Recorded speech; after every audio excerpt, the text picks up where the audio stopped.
Alright guys, it's time for another coaster review. This is Tatsu at Six Flags Magic Mountain. This is what everyone widely considers to be the best flying coaster in America. Now, unfortunately for me, when I was there, I only got to ride it once. I was in line to ride it again and then found out that we had to go, and so I had to get out of line and I did not get to experience it more than once. Now, when I rode it, I did get to experience it in the front row, but I really wish I could have tried this again. Just talking about the basics for it, the thing that really blew me away with this was how large the coaster is. This thing is absolutely massive. I mean, I'm used to small-scale flying coasters like the Superman Ultimate Flights or the Vekoma Flying Dutchmans. This thing is enormous, and the way it interacts with the terrain is crazy. I'm also not used to flying coasters being as intense. The Superman Ultimate Flights, I liked how graceful they were, and I didn't think they were super intense, and I enjoyed that about them. So this kind of caught me off guard when I was like, holy crap, that thing was powerful.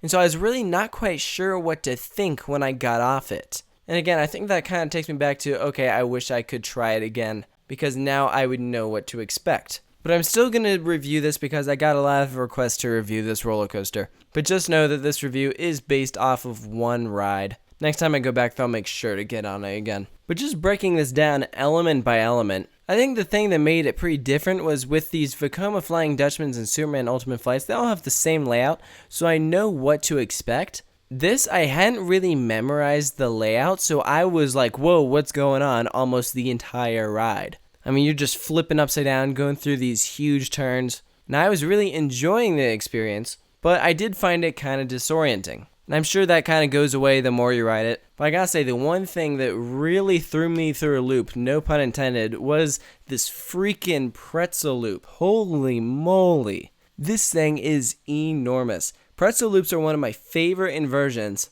and I really enjoy them on the Superman Ultimate Flights, but this thing just takes it to a whole nother level. This loop is so huge, you just keep on feeling like you're diving, and then you're curling up and it feels like forever. You're really feeling the forces with this. And unlike the Superman Ultimate Flights, this one comes at the end of the ride, not the beginning. So its layout is extremely unique. And as a big fan of flying coasters, I gotta say, this is just something completely different. I still have yet to experience Manta, or you do have some really good looking flying coasters out there like Flying Dinosaur or Starry Sky Ripper. But since those are way on the other side of the planet, I'm not sure I'll ever get to experience those. Sure, I'll probably get to Manta, but the others I'm not so sure about. So as of right now, as far as I'm concerned, this right here is like the king of flying coasters. But I will say, there was a small part of me that almost thought it was a little too intense. I think one of the things that I really liked about the Superman Ultimate Flights was that they were pretty graceful. I'm not sure that this one had the grace that the Supermans do. Sure, it was completely smooth and all that, but I think just because I was used to the Supermans being not intense,